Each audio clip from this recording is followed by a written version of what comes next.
Welcome to episode 8 of Paddy and The Yank. How you doing, Paddy? I'm doing good. Hey, how's your Uncle Tony doing?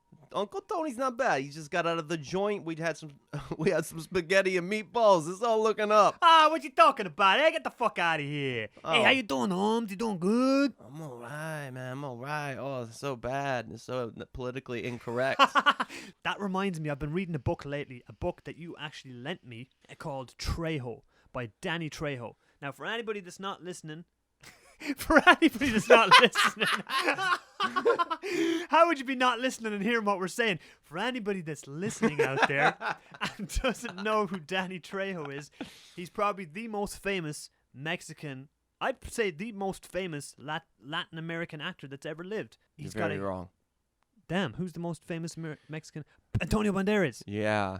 Okay, shit. I bet there's even one more famous, but like Antonio Banderas, Salma Hayek, Jessica Alba. Oh shit! Yeah, Michelle Rodriguez, who was in all the Fast and Furious. Damn, look at who's schooling me today on fucking movies, huh? You know the only reason I know all these names off the top of my head. Why? Is because I read the Trejo book before you, and I remember him talking about. Hey Holmes, look who's got me back into a corner now, huh? I remember him talking about the cast of Machete, as I say it.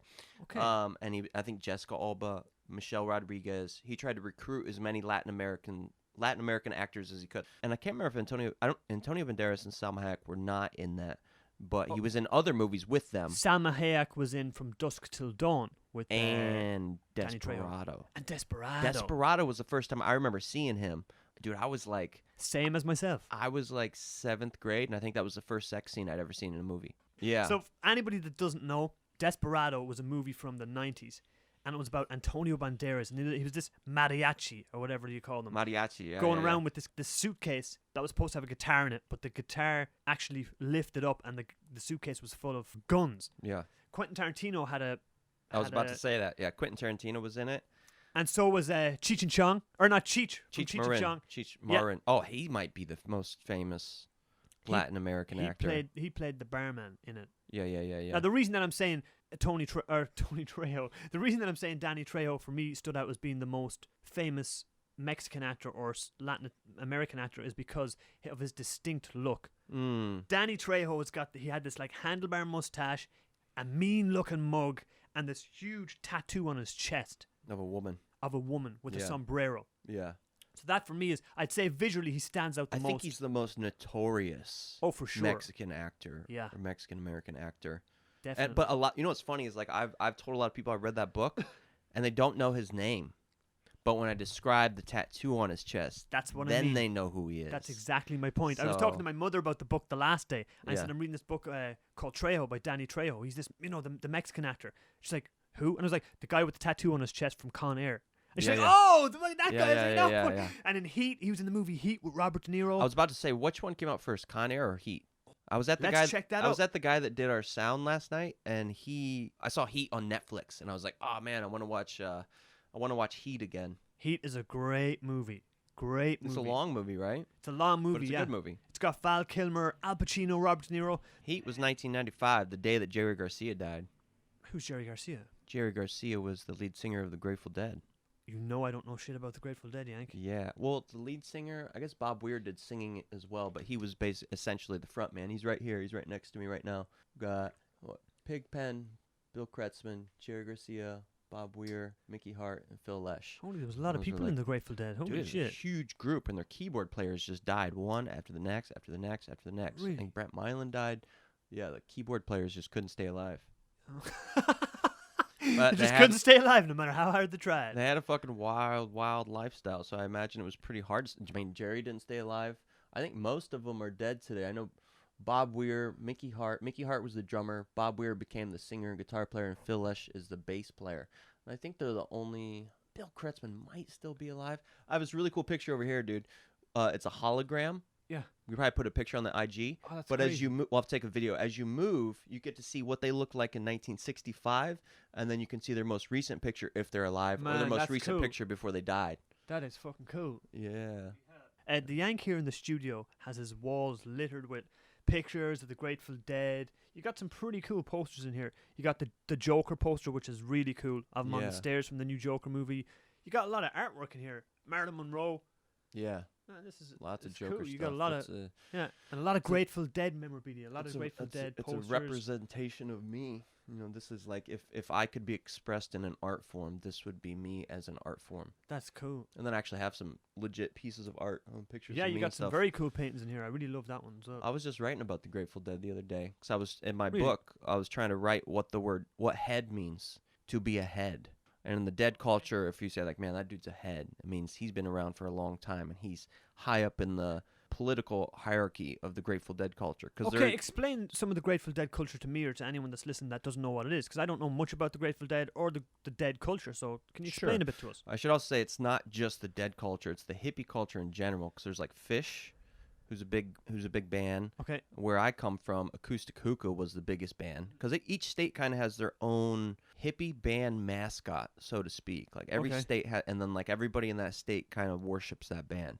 Okay, cool. Follows that band. And this is going back to what year? Like what year did the Grateful Dead form? What year were they around in? What? Oh, my decade? friends are going to tear me apart if I don't get that right. I think it was like 1955 to 1960 when they started. Really? In between 55 and 60. So how did you go to see them? If I was seeing the leftover members, the members that were okay. still alive. Yeah, because actually, if I say I'm a Deadhead, Yeah. old school heads would be like, "You ain't no fucking Deadhead. You ever see Jerry?" And I'm like, "No, I never saw Jerry." By the time I started watching him, Jerry was already dead. Was he the lead singer or? Yeah, he was the lead singer. Okay. The funny thing about that is they all developed side projects, right? Yep. Phil Lesh started Phil Lesh and Friends, and then Jerry Garcia started another group called the Jerry Garcia Band. Yeah. Jerry Garcia died, and the Jerry Garcia Band still plays today. Holy hell. They never stopped playing, even without Jerry Garcia. And I think Melvin Seals is one of the biggest parts of the JGB band. We call him JGB. So could you explain the Grateful Dead culture and what it is? What it is to go to a Grateful Dead show? Oh, man, sure. So a Grateful Dead show, or just a hippie show in general, like that one right there says Rothbury. That was in 2008. That was All Good. That was in 2007. So, Dark Star Orchestra played. They were a Grateful Dead cover band. So when you go to these festivals, now I've been gone for 10 years. They may have changed in the past 10 years, but you go to a music festival and it's just camping. God, I'm not sure how much I should say.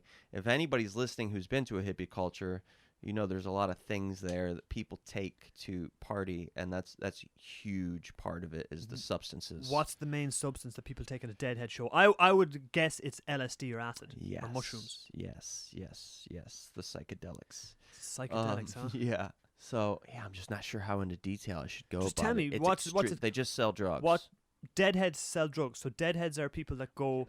It's just anybody that knows that the Grateful Dead was huge in the 1960s during the anti-Vietnam War movement. Okay. And around that time, Alan Owsley, who's in the center picture right there, he was producing massive quantities of LSD. And then, God, I don't want to get it wrong, but I think that he was the sound guy, and he sold quite a bit of it to help them get in the studio and record the first album. So he used the money from his selling of LSD to get Grateful Dead in the studio. I'm pretty sure their first album was paid for with money that was sold at their shows selling LSD. Yeah. That's mad. Yeah. So the culture hasn't changed much other than the fact that it's evolved to not only include that but bad stuff as well. Okay. All the bad stuff you can think of. Coke, right. crack, meth, heroin. So Deadheads that follow the Grateful Dead around, they know the tour dates and they follow them. They go, okay, we're going to go to this tour or this date, this show, and they go there with the purpose of selling their drugs at the Grateful Dead shows. Yeah, they will say like, I'm on tour, I'm going on tour. Which usually, if you hear somebody say that, you assume they are the musician themselves. But we were not musicians. We were just fucking doing that. And that's very interesting because I just heard Steve-O recently talk about it on his podcast. Oh, really? He was saying he was a Deadhead. Okay. And when he said he was a Deadhead, it got me thinking, oh shit, I know the Yank was a Deadhead as well, and he comes from that kind of culture. And so I was really interested to find out what it was about. So I'm interested that you're telling us these stories today. So okay, break down going to a Grateful Dead show as a Deadhead back in the day. Explain what it looked like, what you would do. I would bump Eazy-E or Wu-Tang Clan as I rolled in because I was there to do gangster shit. Rolling down the street in my 6'4". It depends on who I was rolling with. There was I rolled with a good group of hippies that were very nice people. I talked to one last night on the phone. Shout out to Topher. And they were they followed Acoustic Hookah, and they were wholesome individuals, and they actually went for the music. They didn't go for the money. They didn't go for the drugs. They went for the music, and they were. That's a good example that there was a light side. There were people that went for the right reasons. Okay. And there were lots of them. Did deadheads that went there to sell their drugs at the Grateful Dead shows, were they actually fans of the music that the band were playing? Were they actually fans of the band? Yes, but it was cultish. It was extremely cultish, but yes, there would always be a street called Shakedown Street named after one of their songs, and Shakedown would be where you'd go to score shit, if I remember correctly. That would be the main hub to pick up or drop off or whatever like that. It was just there were people that went for the right reasons, and then there was like essentially fucking the Deadhead Mafia. But, you know, they're not just people. I think the Deadheads were the worst. Okay. Actually. Like, the people that followed Kustuga, they were relatively good people. Some of the people that followed Fish, they were like that too. But I think most of the worst people were the Deadheads because they were the ones that were the most materialistic, superficial, driven by money and drugs. Were these shows pretty chilled out, or was there like a lot of trouble or violence or anything at these shows? Lots of trouble and violence. Lots of trouble. That's what it sounds like to me. But I would imagine there would be a lot of that. But it also depends on what show you went to. Generally, the big shows, like All Good right there, would have a ghetto. Mm-hmm. There'd straight up be a ghetto at the festival. Yeah. That's crazy. Like a hood. There would be a hood or a ghetto there. I think, oh God, what would we call it? Oh, we'd call it the War Zone. We call it the War Zone. Like if you went back there, you were going to do some shady shit. What? Yeah. Yeah, so there was the war zone, there was Shakedown Street. You'd go in there and you'd camp and then you'd watch music and you'd take lots of shit and you'd dance and you'd party. And I was always a drummer, a hand drummer. Yeah. So I would naturally gravitate to the drum circle. You know, you'd always hear it in the distance. There'd be drum circles there. Yeah, and I would hear it like my heartbeat, right? And then like I would immediately drop everything I was doing. And I would seek out that drum circle and I would sit down and start drumming. And sometimes we would drum all night until the sun came up, and the sun would come up, and we'd kind of stop, and I would look down, and like there would be no skin on my fingers, or there would be blood all over my drum, because I'd just been drumming nonstop, trying to stay up with my teacher or whoever I was drumming with at that time. So the drum circles were epic, right? And there was always a drum circle, and it would always go. I've been to a lot of music festivals when I was younger. Like I was into rock music. I was in a band, and we would go to a lot of different festivals. One in particular in Ireland called Oxygen. And it was a 3-4 day festival. They got all the top bands there, like the Foo Fighters, Rage Against the Machine. That's where I seen Rage Against the Machine for the first time. And the only time. So they had everybody. Awesome. Everybody's played at Oxygen. It's the same thing. You camp for 3 called? days. Oxygen. I think I might have heard of it. It was originally called Witness. Back in the 90s it was called Witness. I think in the 2000s they called it Oxygen. Camping for 3 days with 80,000 people in the campsite alone. 80,000 people. So it's just insane. Now, you see some very interesting things when you go to a music festival and camp for 3 days. I mean, I've seen some crazy shit. Like, and the last day of the festival, it's like a war zone. Everyone's setting their tents on fire. People are looting tents. Oh, wow. Like, it turns into madness. Like, it turns into pure madness. 80,000 youngsters camping in a field, you know what I mean, over a 3 day weekend. So that reminded me of a story I heard on a radio show before, where they were asking people to call in and tell them some of the craziest or just the best things they've ever seen at either a music concert or a music festival. Oh, I got one, yeah. And the one that stuck out in my mind was this guy called in, or messaged in, sorry, and he said that he went to a Tom Petty concert. He said, and he got this huge waft of weed smoke a few minutes into the concert, and he just turned around, and the guy beside him was smoking out of a bong the size of his leg, with water in it and everything, and he's just toking on this bong watching Tom Petty, and the guy was like, that was the greatest thing he's ever seen at a concert. First of all, he was going, how did he get that in here? Like, how did he get that into this show? So that made me laugh, and it made me think of some of the things you see in the campsites or at music festivals back in the day. Some of the stuff was wild. Yeah, we were walking around in the morning one time, ground scoring, you know, looking for shit that people had dropped. That was like a ritual. Every Saturday morning or Sunday morning, if we stayed up all night, we would just walk around ground scoring and get pretty fucking lucky sometimes. People leave behind a lot of stuff at music festivals, and they drop a lot of stuff. So one time we were in West Virginia walking around at a festival called All Good, and we're walking around ground scoring, and we see this couple laying on a hill, and the guy's on top, and the girl's legs are spread out around him. Yeah. And apparently they started fucking in the middle of the night and like fell asleep in each other on the hill. What? And we just walk up on them, and like that was probably one of the craziest things I ever seen. Yeah. That couple is still together today, and they've got a healthy son called Johnny. Oh man. Yeah. That's crazy. That's interesting. Yeah, but music festivals back in the day were just wild. The first one I went to, the first auction I went to, you know what I brought with me? I didn't bring a tent. I didn't bring anything other than 3 cases of beer. And that's all we brought. Sounds about I didn't right. sleep for 3 days straight. Yeah, sounds about right as well. And it pissed down rain. Yeah, it turned into like a mud fest. Oh, that was crazy. And people were sliding through the mud and rolling around the mud and wrestling in the mud. Yeah. I stayed away from the mud. I was like, fuck that.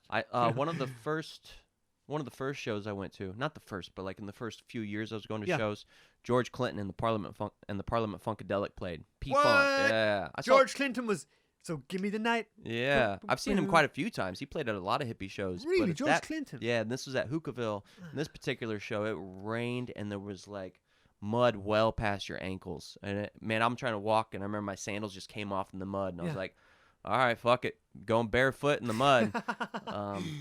Those mud fests are treacherous. Then your car's covered in mud. Everything's covered in mud. You just can't get it off. Like sand at the beach, you know? Oh, man. And a lot of times these festivals, people just go there to completely let loose. Mm. To just go back to being like a fucking... Those are the greatest moments when you get so dirty you're forced to stop caring.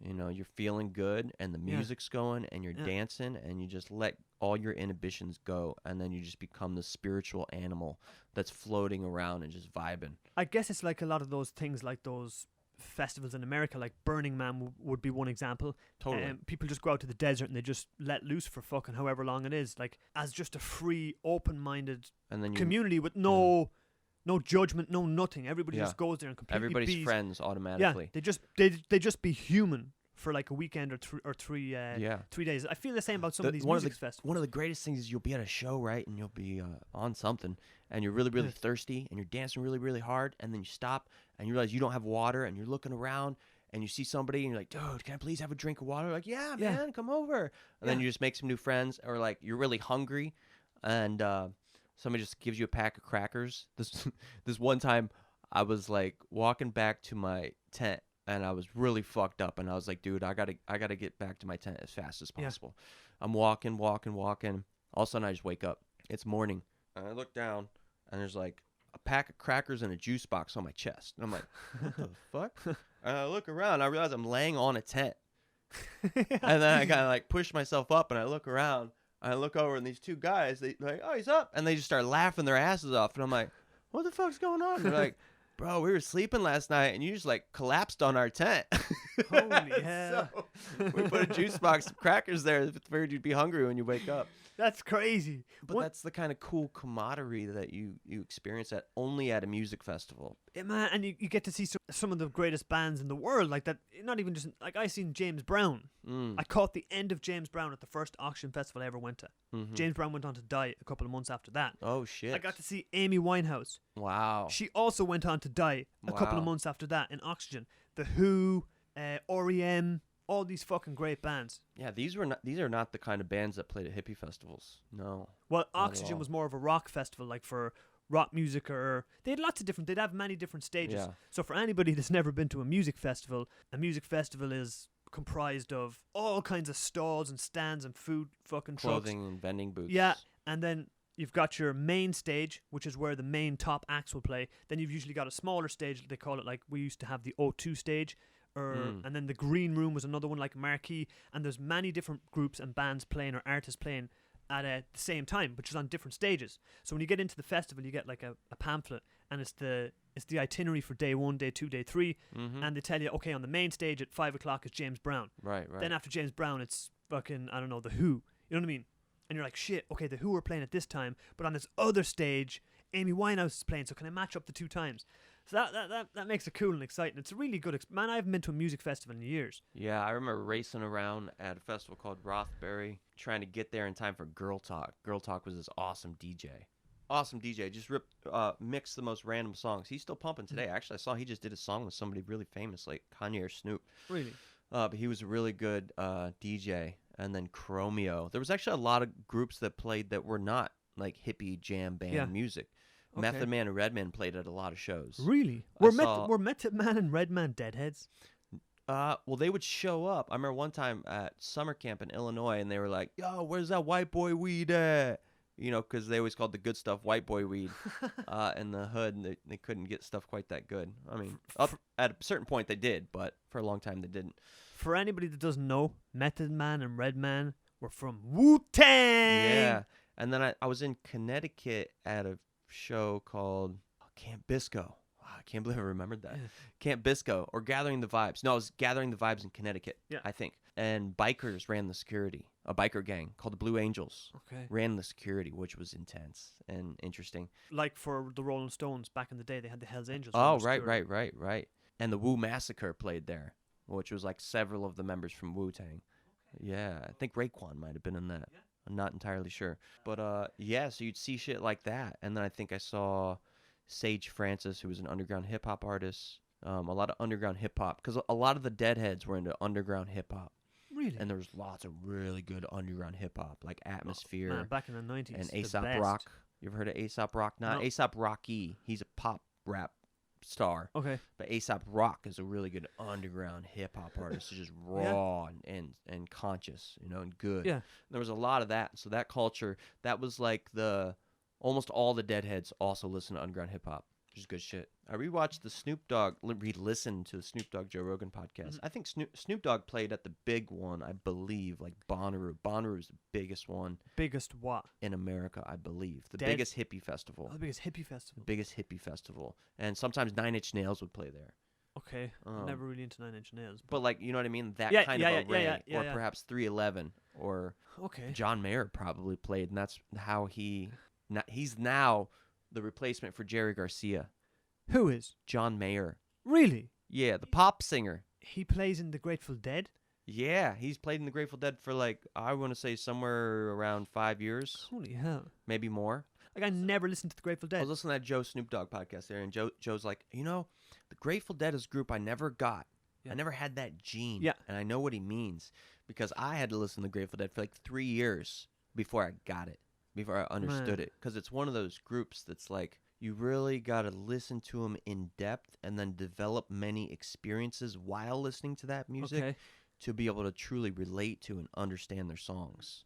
Like Ship of Fools or Not Fade Away. Yeah. Not Fade Away I always listen to when one of my friends dies, but like you develop a relationship with the song, Yeah. and then you associate that song with the person, like you do any other music, Yeah, right? You yeah. do that with all music. Yeah, I associate smoking the ganja with listening to Bob Marley and Dr. Yeah. Dre. Yeah, nice. Dre's 2001, so that's... I associate Tupac with confidence. Fuck yeah. Yeah, right? Passion and venom. There was nobody more passionate and venomous on the mic than Yeah. Tupac. You know what I listened to this week though? AC/DC. Like 2 days in a row, I put in back. I woke Oh, up yeah? and I just put on the Back in Black album. I was like, man, I feel good. I Man. feel good. And then I Fuck. felt so good. I was like, I need to listen to James Brown. I feel good. And I've been Papa's listening. got a brand new bag. Yeah, Living in America. so I did like 2 days of AC/DC followed by 2 days of James Brown. Oh, fuck that, man. That's a good combination. Right, That's a right. damn Because good they're both combination. kind of on in a weird way. They're on a similar wavelength. But on the Joe Rogan Snoop Dogg, they were watching James Brown perform. That was what made me start listening to James Brown. James Brown was a phenomenal performer. They were watching him do the splits, and they were talking about George Clinton. George Clinton was hanging out with James Brown one time. And he says, "Can you do a split for me?" Yeah. And so he did 16 in a row, like like jumping down into it. That sounds like James Brown. And then he said that James Brown said, "All right, now you do one," and he left. And George Clinton walked away. Man, have you seen that interview of James Brown on TV on the news report before? I think he ran out of his house one day after his wife and shot up the back of the car with a gun. No, you were telling me about that the other day, and I wanted to hear more Okay, about that situation. he goes on TV and they're asking him about Like, do you remember when that was? Oh, fuck. When did he die? Do you know? He died in the 2000s because he performed at one of the auction festivals I went to. He was up on stage with a big purple suit on him, dancing around. Heart attack, fluid in his lungs. Wow, he was 73. Yeah, pneumonia. I heard it was pneumonia he died from, but On Christmas Day, he died in 2006. whoa! So James Brown, and Fuck. 2006 is the first oxygen festival I went to. James Brown played at What? that So festival. yeah, I you told said that earlier. You saw Yeah, him he right died a before few months. he died. Yeah, same with Amy Winehouse. Holy shit! I thought because of his cocaine habit that he died much younger. No, James But Brown. actually, James he Brown made was it all old. the way That's to a totally. He was old. 73? Yeah, and That's totally. not so bad. He I don't was know jumping why. around stage with a purple suit on when I seen him, and I was like, "Fuck, man, this guy!" That's Like he crazy. still had it. Soul brother number one, That's James insane. Brown. You would assume somebody that had. I mean, he was notorious for having a bad cocaine habit. Am I right? Yeah, he was. Yeah, on that TV interview that I was telling you about, she's asking him like questions. So James, how are you today? And he's like, I feel good. Oh my And then goodness. that's why I was doing it at the start of the podcast, laughing like, and he's like, Papa's got a brand new bag. And then he's Oh on his my. songs. He's like, he's got these big glasses on, and you can tell he's off his head, like, and he's like, living in America. Just always high as a kite. Just he's completely wound up But on this. On How this, would that not interview. cause like severe depression? Like doing cocaine all the time. Okay, and I don't know. lots of it? I don't know if James Brown was doing cocaine all the time, but he seemed like a guy that had that big, wild, energetic personality, just like Tupac Shakur. You know what I mean? The same thing. Just seemed to be always on a buzz. Probably a lot of the time when they weren't even taking anything. You know, that's why people are drawn to people like. Well, he had James prostate Brown. cancer and diabetes. Do you know that? Whoa, James Brown did. Yeah. I suppose at 73, you're bound to start getting some ailments, aren't you? Unless you're Ben Greenfield. That was kind of a joke. I still don't even know who Ben Greenfield really is. I guess you can test Some your say- biological age, and they tested his, and it said he was like 7. What was that brain included? Yeah. What are you checking? I'm checking. I searched James Brown drug addiction because I wanted to see if like he was consistently on something, but that's kind of a hard question to answer, isn't it? James Brown was a boxer back in the day as well, you know. Was he? Yeah, he was a boxer. He boxed at a young age. You know what I was about to ask? Or what I was about to say is if he was such a cocaine addict, how did he perform at Rumble in the Jungle in Zaire? Like, how did he smuggle that cocaine on the airplane? Or maybe it was easier back then. Oh man, you're talking about the fucking 70s. When there, was man. Rumble in the Jungle? That was 70s or 80s for sure. Okay, and for listeners who don't know what Rumble in the Jungle is, that was George Foreman and Muhammad Ali fighting in Africa, in Zaire. It's possible that the official story is true and that Brown willingly took drugs and suffered a fatal overdose. What? Did you hear that? No, I didn't hear that. So what's that saying? Many questions remain.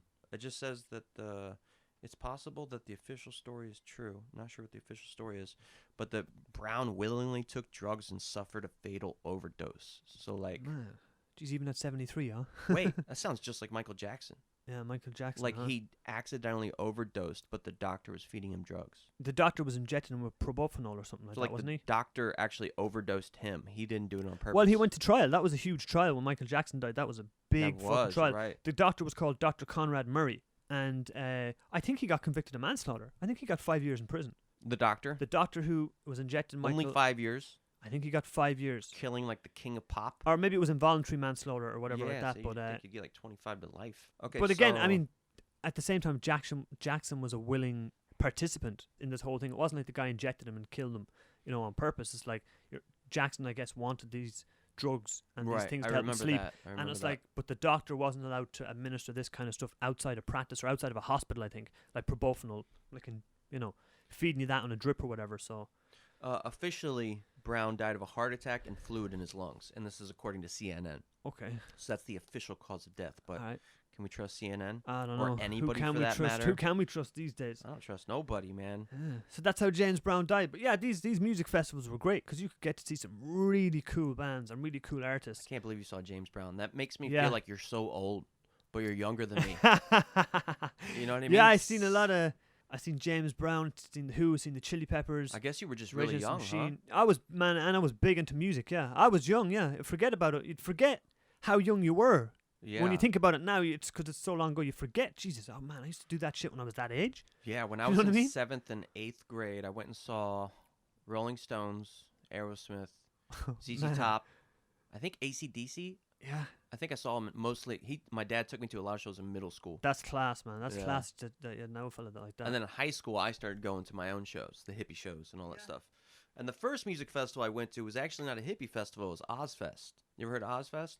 Fucking right, Ozfest, Yeah. the Ozzy Osbourne. Yeah, and like Marilyn Manson played, Slipknot played. This was Yeah. on the main stage, like you were saying earlier. Yep. And then on the third stage, was like Taproot and Mudvayne and Drowning Pool. Yeah. And I saw Drowning Pool very shortly before the lead Let singer the died. bodies hit the floor. Yeah. Let the bodies hit the Yeah, floor. that was Let good the shit. bodies hit the. I love that shit, man. I was a hardcore metalhead. Man, Uh, holy hell. first couple years of high school. Yeah, Mm-hmm. oh, that's cool. That was good shit. That was really good shit. Slipknot was fucking awesome. But it's great that we can have such a wide array of musical tastes. And That's the worst part of Taiwan. the music here is absolutely terrible. They listen to shit. They do not know what good music is here. And there aren't music festivals. Well, obviously, Well, and, because like big groups don't really come here. what- Guns N' Roses came here. Slipknot came here. But the tickets are expensive. I But don't know. what kind of music are the majority of people here into in Taiwan? It's K-pop and pop music. And there are like clubs and music festivals, but it's all electronic music. Yeah, it's It's really hard to see a live band, which really sucks. Yeah, it's like people here. I don't think for the most part they don't know about bands like Nirvana, like Oasis, But like they wear Led Nirvana Zeppelin. shirts that they buy at Yes, H&M. and they wear Metallica shirts. Yeah, I want to you slap see them. young dude. chicks I come wanna around here with fucking slap Metallica 'em. shirts on, and Yeah. it's like you ask them, oh, that's a Metallica t-shirt, Yeah. you're into Metallica, and they're like, what? Yeah, Metallica, what? AC/DC This- too. I was like, that's a band. Yeah. Oh, it's a band? Yeah. Really? Because I was like, shit, man, a lot of people here seem like they like, AC/DC, Metallica, Nirvana, and stuff like that. But then when I actually asked them about it, it's like, no, they don't even know who they are. Dude, I went to H&M the other day. Remember, I didn't see Batman because I Yep. wasted fucking 3 hours of my goddamn life around H&M, and they had a tie-dye Grateful Dead shirt in there Whoa, but only for girls. that's crazy. The girls' floor was way better than the guys' floor. I'm like, oh shit, all right, I'm gonna go up to the guys' floor and get one of these Grateful Dead shirts. And like guys' floor was just like black and green, like Oh, the whole yeah. floor. I don't know, everything just felt black and green. But the girls' floor, Yeah. like tie-dye Grateful Dead shirts, and I think I saw some That's- Nirvana that's- shit, That's right? interesting that because back in the West or back in America or Ireland or England, Might I know that like Be the opposite or the if same. if you wear like the t-shirt of a band, like let's say you wear Nirvana you get it t-shirt, at the concert. or you wear a Tupac t-shirt, or you wear a Bob Marley t-shirt, people know then that you're into that kind of music. They know when they Yeah. see you on the street, he's into AC/DC. yeah. Oh, he's into Bob Marley because of the t-shirt you wear. Right. You know what I mean? Like that's the way it was when I was growing up when I was younger. Whereas in here, Taiwan, they wear those t-shirts and It's a don't know. fad. It's a fad. They don't Yeah. know, like, oh shit, that's actually connected with, like, if I'm wearing this t-shirt, like a foreigner. So anybody, right, that's Oh, I'm listening to glad this. you have the exact same opinion as me. Really? Yes. So have I the thought of same it like this. I opinion. thought of it that any foreigner that's here in Taiwan and Taipei, if you're from like America or the West and you're into music, like rock music or bands like that, when you walk down the street for the first time and you see people wearing these t-shirts, you think, oh shit, that chick's into Metallica or that chick's into Nirvana. Cool. I'm But down. then you come to realize that no, they actually have no idea whose band logo or who the band is that's on their t-shirt, but that was such a cultural thing for us growing up, recognizing somebody by the t-shirt they wore and be like, oh my, Totally. you're at a house party, it's like somebody rocks in with a Bob Marley t-shirt. I'm Totally. going to go over and try and chat to that person at some stage because Yeah. they must be into that. Yeah. So it's two completely different things, two different cultures doing it in a different way. Yeah, like 2 or 3 years ago, I worked at the school, and my Chinese. You always have a Chinese co-teacher there's a foreign teacher, myself, and then I'll have a Taiwanese teacher, co-teacher, and she was wearing this biker leather jacket. Like it's a very specific leather jacket. The zipper's not straight up and down. There's like sort of like Yeah, I know it. V's. I Okay, know it's a it. Yeah, very I know it. specific jacket, right? Yeah. And she bought one from H&M and started wearing it, and she's getting ready to move to America. And I was like, like that jacket is a symbol of something. And in America, if you wear a jacket like that, Yeah. people are gonna assume that you have a bike and that you ride a bike, a Yeah. motorcycle, Yeah. a Harley specifically, and you are a certain type of person, but you're not. I don't know. Like I was just trying to tell her like that's a symbol that you are something, and you only wear that if you are that. That's interesting. Like that's very interesting. Taiwanese people probably don't know that. They don't realize that. That these They might not. that but, these things are but kinda- they've seen movies and shit, so I would assume they do. But maybe they think it's just movies. That's sorry. it. They see no, you're good. They see it in the movies and they think that it's just style or it's just a fashion Oh, thing. yeah. When I used to be watching movies here with my ex-girlfriend, we'd be watching a movie, and when I would see somebody they would be showing a family, like an all-American family, and it's like the daughter might have darker hair and she might wear a plaid shirt with a fucking Ramones t-shirt on the inside, and I would pause the movie and I would go, "You see that there?" I said, "That's going to mean that she's the kind of rebel outlaw of the family, and her character's going to be that for the movie." And they're like, "How do you know?" I said, "Because of what she's wearing. She's wearing the Ramones t-shirt and the plaid thing, so we know that that's connected with a certain type of person or a Like certain the type girl of with the character." dragon tattoo. Oh yeah. That's a book. I think a movie No, too. I know all about But the way they describe her, like she sounds like very rebellious. Like Okay, her physical appearance. And Yes. you're like, so she's gonna be a certain type of character. rebellious based Yeah. on the band t-shirt that she's wearing or how they have her Exactly. portrayed. 100%. Whereas here, that's not the case. They No. don't realize that's It's disconcerting. these things are connected and tied to musical culture. Yeah. Going back in the days in the 90s and stuff like that. I don't know how it is now back there in the West. I don't really know how it works anymore. I've been out of that loop for a while, but Yeah. There's a total cultural. I keep wanting to say something, but I don't want to flip out of it too much. But I was talking to my buddy last night, and I was telling him about Dickies, and I was telling him how Dickies is like Gucci in Taiwan, like kind of like it's a name brand clothing here is Yeah. what I'm trying to say, and it's fucking expensive, and Dickies has like its own store, and so does Levi's. Where you go to, and it's at Ximen. Ximen's like the biggest shopping district in Taiwan, probably. Yeah, just down, She-Man's cool. it's just down the street. They But got it's some- really fucking crowded, man. Oh. It's like the best thing I could compare it to would be like New York City, like the downtown, like Madison. What would that be called? Downtown New York shopping district. What's it called? I don't know. I can picture it in my head. Madison Square Garden. I No, want to no, say, no, but no. that's not right. That's Madison Square Garden's a famous They're stadium. gonna call me out. He's not really from America. What is the name of that street in America with all the lights and the big screens? Downtown New York City. Not Central Park. No, that shit's grimy. Central Park. A lot of dirty hippies in Central Park. A lot of rats in Central Park too.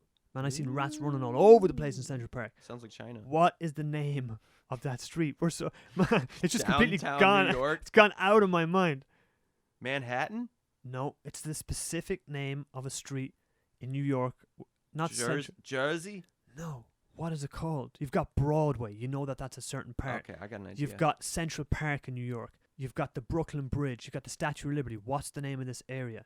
The shopping kind of district with all the LED screens. That's crazy how we've New both York's got this. 27th congressional district. No. I searched districts in New York. What's it I called? guess I should search shopping district. The shopping district of New York. Just type in famous places in New York City. Oh, that's a good idea. Fifth Avenue. No. Jesus Christ! Famous places in New York. Madison Avenue. No. Why are you getting up street addresses? It's a specific thing. It's called 12 Eldridge Street. It's called it's called something specific like Central Park or the Statue of Liberty. It's called something like that. What is it called? This is driving me crazy now. I got an idea. Google Maps. All right, let me see if I can find it. I think it's just called New York City. No. Brooklyn. Manhattan. Let me see if I can get this. Empire State Building. No. Jackson Heights. No. Queens. These are places. See, that's Jamaica. There's a place called Jamaica. Yep. I went to New York to see some like industrial techno at CBGB's shortly before it closed. Really, industrial techno. Dude, it's like really hardcore. Like, I hate that shit. I'd rather just get my head and bang. It's just like getting your head and banging it off the wall, or somebody inside your head with a hammer banging your brain with a hammer. yeah, you got to be on a lot of stuff to enjoy it. I can imagine. What is the name of this I got no fucking clue, dude. this area? Okay, Broadway shows one of the greatest. How is this not coming up? My brother lived in New York for a couple of years, man. And how do I not know this? Statue of Liberty is number 1. Central Park's number 2. You're thinking of the place with the screens, right? That's what I said to you, yeah. That's what I said to you. With the big LED screens where It's in everybody- every movie. Yes. I'm going to get it right now. Times Square. Times Square. Times Square. I knew it was something like Central Park or something like that. Times Square. Sheeman is like Times Square. Okay, so Sheeman's like Times Square, right? What were Like we it's talking that about crowded. It's that electric. It's got that many screens. It's got Yeah. a Times Square vibe to it. there? Yeah, I like Sheeman. They got some good food in Sheeman as well. Dude, I can't ever find anything decent to eat Oh there. man, they got a great Indian restaurant in Sheeman. A really great Indian restaurant. Does it look really cool inside? Yeah, it's cool. It's Does it have like downstairs in the pillow? big shopping center. Oh, okay. I used to go to one that was upstairs. And Yeah? they have shisha in there, hookah Okay. bar, and then you like lay on pillows and like order a bunch of food. It's kind of like a Thai Nice. restaurant, Yeah. but you smoke shisha. I love Thai food. I love Super. Indian food too. Good Indian curry, huh? Me too. Me Really too. good Indian Love curry. Indian. Never been to a country before where every single restaurant in every single city is good. Really? That's what it was like how in India. India was, man. Just everything, everywhere is fucking awesome. Holy hell. Mm-hmm. You know what? I reckon on that note, we leave this podcast at that. Yeah, That was a before we nice- stray too far yeah. away. That was a nice little short podcast for anybody that was listening. Steph and the Yank just decided to have a little chit chat today. Yeah. Hope you enjoyed it. Music festivals in Trejo. Read Yeah. the Trejo book. The Trejo book was really good. It was really interesting how he got clean. Yeah. You haven't read it yet, though, so I'm not going to tell I'm you. over halfway through it. Oh, Over yeah, you're not halfway even. through it. Oh, then you do know. So Yeah. he got clean the same way Anthony Kiedis got clean, Okay. which was through NA, essentially. Which good for them, because most people they just get stuck on methadone forever. But they found this thing that works, which was having a strong social support Yeah. system, and that was the only way they could kick. You know what? I would love to get Danny Trejo on this podcast for a chat. Imagine that. Yeah, and Kiedis, man, and Kiedis. Yeah, man. Then you'd have to get Flea too, right? So Danny Trejo, if you're out there listening, imagine. We'd love to get you on this podcast for a chat. One interesting thing he said in the book was that somebody once asked him why he did B movies. Mhm. And he said, I do B movies because everybody involved in that movie is providing for a family or it's providing somebody with a job. And that's why I never say no to a movie, even if it's a B movie.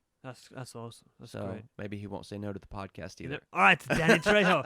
Hey, if you're out there, hombre, hey, Yeah. hit us up, Paddy and The Yank. Hit him up, dude. I want to. He opened a restaurant, Trejo's Tacos. Yeah, I heard man. about that, Ooh, yeah. I miss American food. Or that's Mexican food, but I miss food in America. You're making me hungry, and on that note, I'm about to order some food. Let's do it. and Let's do eat. it. Let's get some tacos. All right, peace, All right, everybody. Peace.